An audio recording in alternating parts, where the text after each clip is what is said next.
All right, welcome to our regular superintendent podcast. We really need a name. I still think Dinner with Doug would be my, and we're like, here's the appetizer and here's the main course. There you and go. Like every There you go. it's marketing. Who's the marketing teacher now at the high school? Is it Mr. Carino? No. No. Jackie Simmons is a business teacher. Yeah. Jackie is Yeah. Miss Simmons. Yeah. So, and then there's Miss Carlson, but I think she's still there. No. No, I think she. so. All right. You're dating yourself. I Again. know. Well, it's funny. I was gonna say there was another name, but I think she's Yeah. been gone for a while too. And Yeah. so anyway, now that I feel old, guys, how's the start of the school year been? I think it's been a terrific opening. I felt like having everybody back together, having kids back in the district it's a godsend. It reminds us of why we're here, what our work is, what we've dedicated our lives to, right? And so we're thrilled at the opening, and I think our day one with teachers I thought went really well.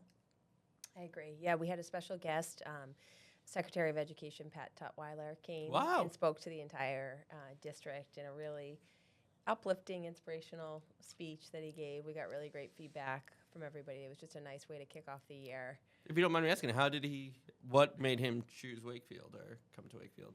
Yeah. So he and I. Why isn't he on the podcast also?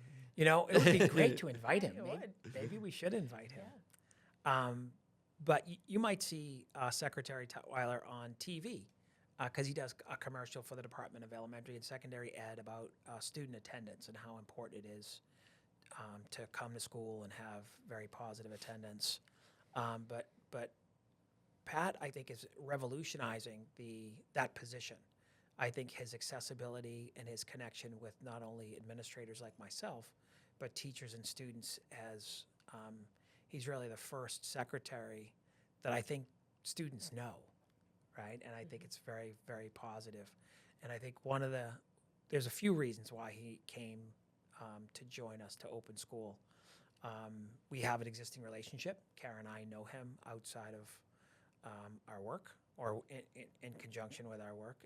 And we also have talked about the positive things that are happening here in Wakefield. So he thought, we asked him to come, and he thought happy to support the teachers and provide some positive messaging. He's a really terrific guy. He's kind of a cool character as well, and so he contacted us probably about 10 o'clock a few nights before he was going to speak, and one of his assistants sent over and said, he has some walk-up music. Can you play this, 80s R&B tune between 1 minute 15 seconds and 2 minutes 15 seconds? That's awesome. But he rocked it. I mean, I thought his message was great. Right. Yeah, no, and it just set the stage for just everyone I'm checking in with. It just seems like it's been a really smooth start. Things are pretty settled, and yeah, off to a great start to teaching and learning for the year. No, absolutely. And, my little guy started. He is in kindergarten at Dolbear with Miss Ortega, who is wonderful, and Miss Smith. Yep. And just such, again, I got to tell you, so impressive. So impressive. And, they use class dojo, so you get these pictures. And it's funny, I'm showing some other parents who have older kids, and they're reminiscing about class dojo. And they're like, oh, we love the dojo. Yeah. And, but even the strides you see the kids make in learning. I know we've talked about this with the love of learning. It's so important. Mm-hmm. It's so important. And I know I've just been very, very impressed. And as we move on, one of the things we were talking about, before this discussion, before we started, was that probably one of the best parts of Wakefield is that retention rate. Those great teachers are staying and those great administrators are staying. And do you want to talk about that a little bit, or? Sure. No, it's a great point. When we meet at school committee next week, we're going to talk about district goals and the goals of the superintendents, both Kara and I. And so it's an opportunity for us to highlight really a lot of the positive work that's happening. And there's so much to talk about, but one of the things that is it's a great stat, and it's on the Department of Elementary and Secondary Education's website, is the retention rate that we have with our teachers. And it's I want to say close to 94%, which I believe is the highest in the Middlesex League. And our retention for our principals and district administrators is 100%, which is, when you look around what's happening in the state and kind of difficult to fill positions, we're particularly pleased that people feel like they can come here and put down roots and work here and grow and develop. I think it's really a testament to all parties. Well, and Doug, I don't mean to have you age yourself, but how many years have you been? This is the start of my 10th. Well, and I think that's kind of unheard of for a superintendent. I mean, I think you've seen 3 to 6 years. I'm just thinking contracts are usually 3-year terms. Yeah. So, I mean, I think that speaks to you and your success in building that culture, and there's a level of steady leadership. Yeah. No, I appreciate the kind words, and I appreciate the kind words, and there are a lot of other things to talk about, but I'll say that, one of the things that has made our work possible is the relationships that we have, right? Like, it's having Kara, I don't want to put Kara on the spot, but having Kara as, an assistant superintendent is amazing. Having Rosie Galvin as a SPED director is a gift.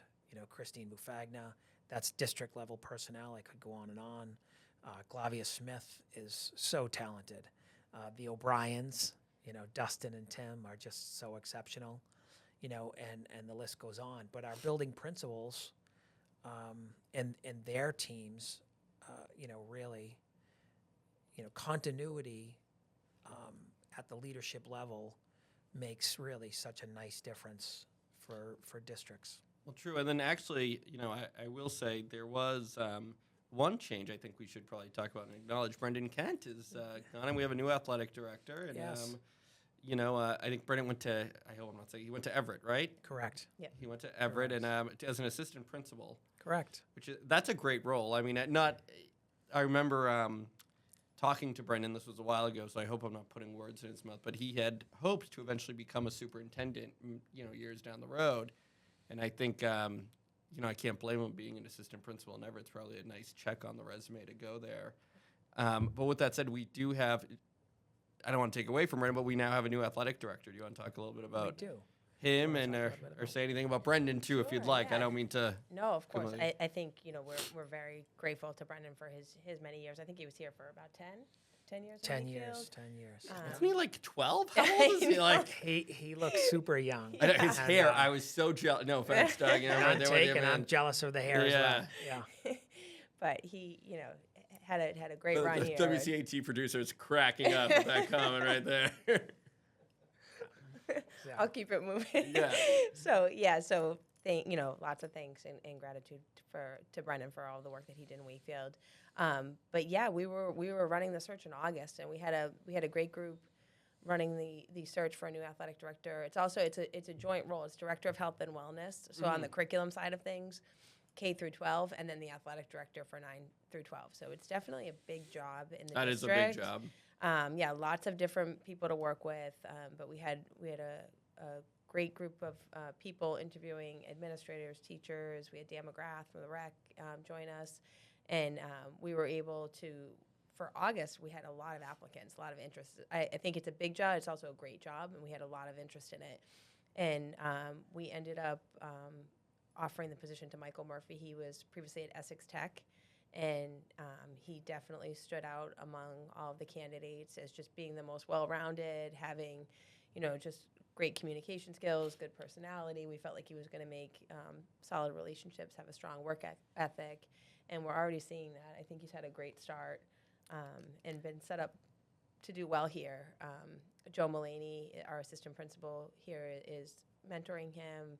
He's already working closely with Amy McLeod, myself on the curriculum side of things, as well as Dan Lum is our athletics Love director. Danny. He's Danny. excellent. He's He's really, so I mean, talented. we have to give him a shout out just in terms of, I think he's always been a force behind the scenes, but just how he stepped up in between Yeah. athletic directors was huge. No, absolutely. And there was a very handsome podcast director, also a real estate attorney in town, who recommended him to the job. And I didn't know that. oh, did you not know that? No, No, I I didn't. swear to God. So I don't know if you guys know. So Danny grew up in Stoneham. Okay. Was a youth of the year at the Boys and Girls Club. Like was okay. like Yeah, one yeah. of like devout, like grew up there. Yeah. And worked there part time when I had first started Yeah. getting involved there. And I knew Danny, and he's like, I applied a job for Wakefield. You're involved in Wakefield schools. Yeah. And That's great. yeah, He's excellent. he yeah. is. So yeah, it's it's the things you learn, right? When people transition to other positions, you always learn about who is supporting or who's who does what where, and like Kara said, we really did not know all that he took care of just behind the scenes. He's very humble, very quiet, but he does quite a bit. Not only does he do quite a bit, he does it without any fanfare or any need for accolades or anything like that, which is really terrific today to see. Would He also, just for the record, it brings up, he also wants to be an athletic director, exactly right? So he's perfectly positioned to learn. And in terms of us being able to hire Mike Murphy, one of the things that separated him from the group of candidates that he was interviewing with is really his ability to problem solve, right? He is not afraid to jump into any situation and to be thoughtful about taking different perspectives and really thinking about, okay, so how are we going to get to a higher ground here, or how are we going to solve a particular problem well? And we've seen him do that really well. I will say, and to Danny's credit, what I always enjoyed about him, and again, this goes back probably a few years when he was at the Boys and Girls Club, and he was probably in college and part-time staff or counselor there. He was very good, and I hope I say this right. I'm trying to say this very appropriately for people who don't know. Wakefield, great athletic program, right? But 99% of the kids who are in the Wakefield athletic programs are not going to be in the NFL. They're not going to be in the NBA. They're not going to be professional players. And Danny was always very good, and even in Stoneham at that time, because he was working at the Stoneham Club, telling these young people who had so much dedicated to sports that, hey, make sure you're taking the right lessons from sports. Because Danny was a huge baseball player, could throw, and I'm not joking, could throw an 86-mile-per-hour fastball. It was amazing. But he knew that the lessons he was taking from sports was, even though he was really good at Stoneham High, I forget where he went to college. He was a starting pitcher in college. He was not at the MLB level. So he was learning from other things and other skills. And he always made sure that, like, the young athletes, like, hey, no matter how good you are here, it's still very unlikely you're going to be a pro. So make sure you're getting all the other lessons. And I think it's a very difficult thing to say to a teenager like that. But, like, he had a way of delivering that message that was really, really well done and well said. Believe it or not, nobody ever thought I was going to be a pro. I never had that issue. No one ever looked at me and said he's going to be a professional athlete. With that said, to move on, other things coming up in the fall, coming up for this year that we should look forward to. Yeah, September is a busy month. I think Budgets, right? budget's coming. Construction. So you building anything or? We are in the throes of construction, and we're making really nice progress. So the foundation for the new high school is in. We're going to start erecting steel in, it looks like November, and the upper lot, which is being kind of redone across from Landrigan, will be open, I believe, the second week in November. So it should be right in time for when kids come back from the Thanksgiving break or just before that. So having that online, it's going to be larger than it was. So it's being expanded to 122 spots. So that will help with parking in the winter, which will be a plus. And so we're looking for that happening. So we're in the throes of construction. We have so much going on. We started. There was a pretty big adjustment to our school calendar this year with moving our professional development to Friday afternoons instead of Wednesday to avoid the midweek disruption. I get that makes sense. I get that. So yeah. I mean, we had our first one. Overall, good energy, great feedback. I think it's we think it's easier for families. We think make our Wakefield Academy experience a little more manageable. So far so good. We have another one coming up in October. My son, by the way, loves Wakefield Academy. Oh, Send him 1 day a good. week. So he's a big fan. That's great. That's great. Wakefield Academy is a terrific ad for so many families, and not just an ad, but a necessity, right? And so they do such a nice job. So that's huge for us. No, it's But it's yeah. true. I know we've talked about this, and I talk like offline, but it's so true because you think about it. I mean, I'm very fortunate. My wife and I, we have our parents nearby to help with our kids. But if you don't, It's tough. yeah, no, the idea, and I'm not saying kids have to be in a classroom until 5:30 or 6, but you can't have childcare stop at 2. Yeah. You can't have childcare Yeah. stop at 3. Yeah, Like you need, like, it's just that's not how the world works anymore. not Right. at all. And the cost is prohibitive in a lot of ways. Oh, right? completely And agreed. So creating an alternative to extend the school day or extend activities, and it's not kind of an extension of all academic work or the academic school day as much as it's, a balance of some fun activities, an opportunity to do some work if you need to do some work.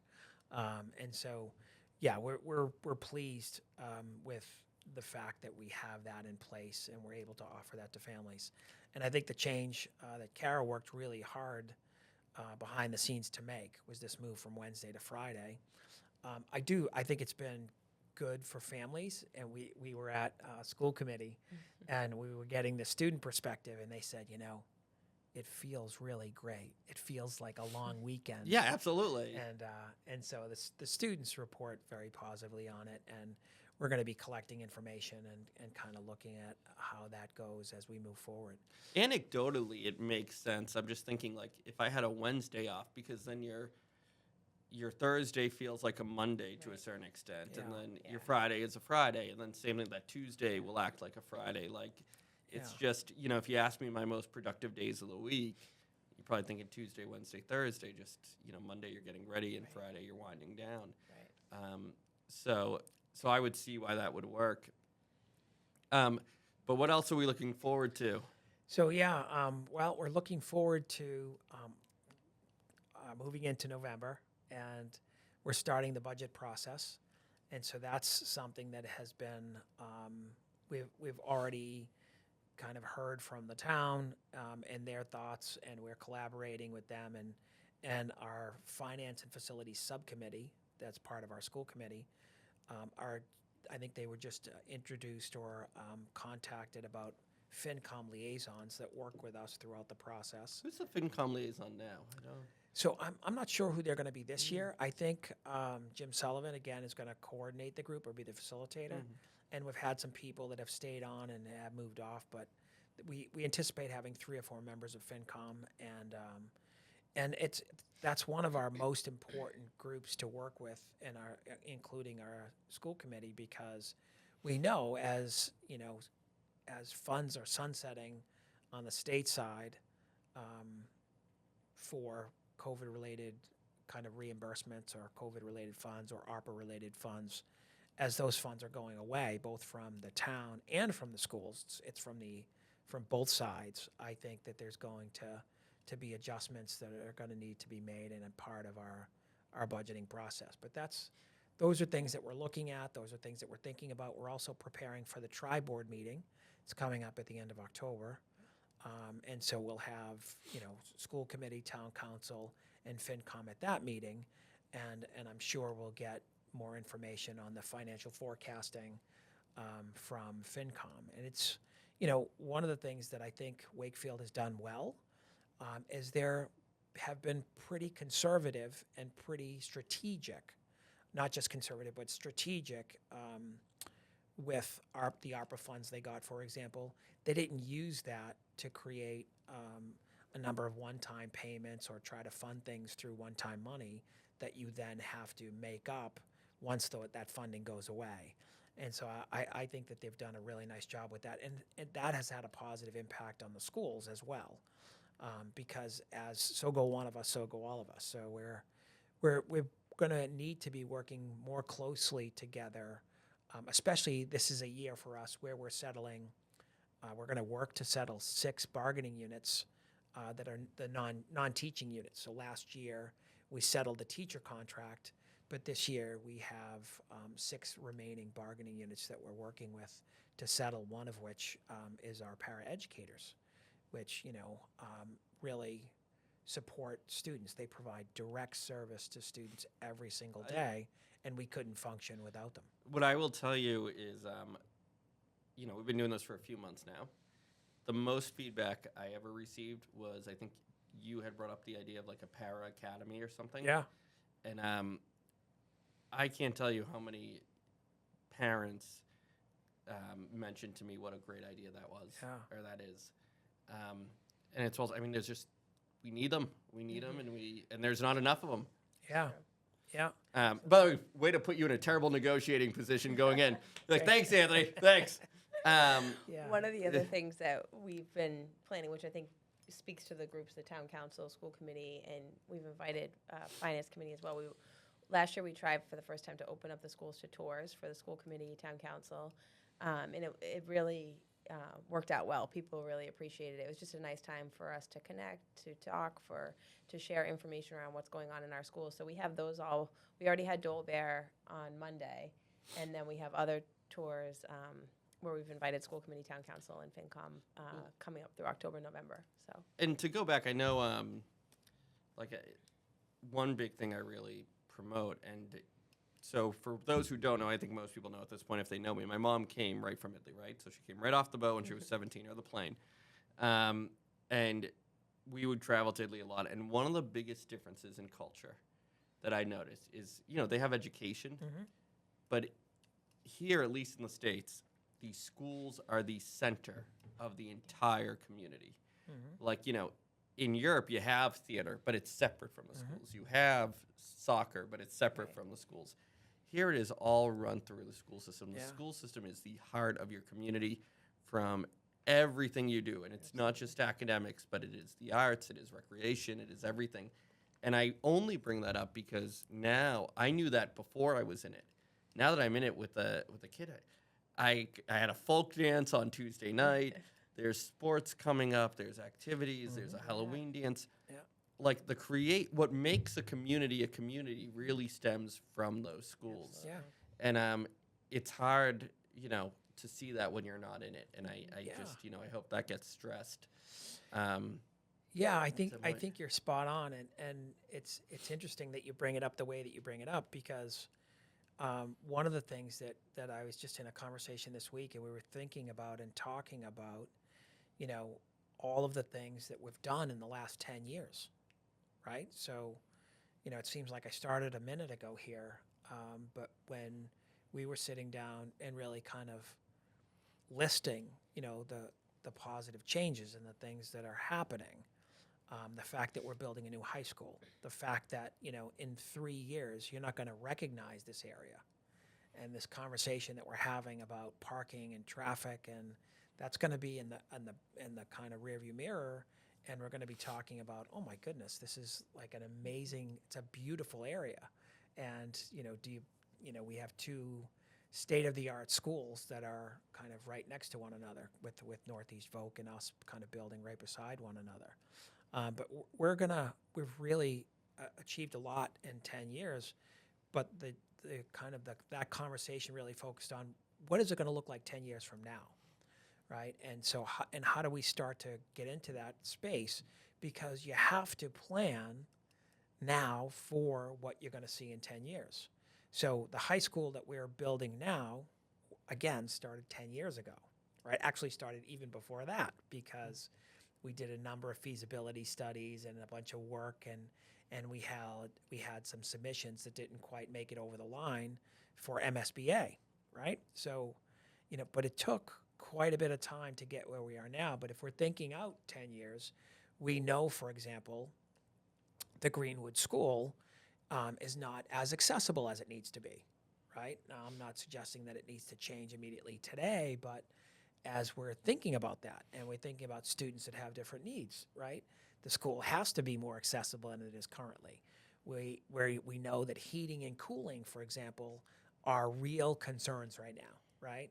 So buildings that don't have the ability to kind of lower the temperature, right? And the teachers never say a word about this at Greenwood. They're an amazingly gritty bunch, right? But it's 90, 95 degrees some days in classrooms over at Greenwood, and teachers kind of, you'll find them sitting crisscross applesauce on the carpet with students learning and teaching, and they never say a word about it. But these are things that we're thinking about because these are future challenges, right? How we're allocating resources now are going to affect where we're going to be, right? And so these are real things. And one of the things that I feel positive about, and I think we feel positive about, is the work that we've done in creating relationships and thinking about how we're going to invest in the schools over time. Because we never have enough resources, right? We could say, we could build different programs for kids in a number of different ways. We know that we're going to need to do it within a budget that is sustainable, right? So I don't want to have that soundbite be, Doug Lyons says we never have enough resources, in that it's a never-ending process. But what I'm saying is, we've been able to manage things in a way that has been sustainable so far.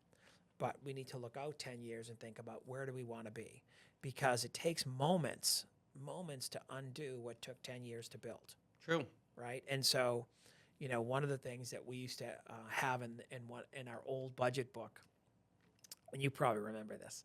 This is, it was, a 10-year or 20-year look at the percent increases that the schools was getting or not getting, and there was probably about a 10 or 12-year span where it was zeros or negatives, right? And so, having that being in that type of predicament is really.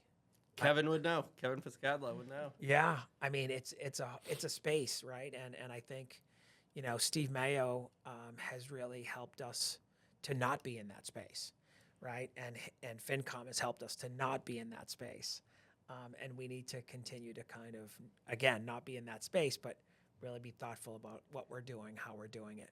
No, well said. Well said. All right, so we're coming up on a half hour. Any final thoughts before we sign off?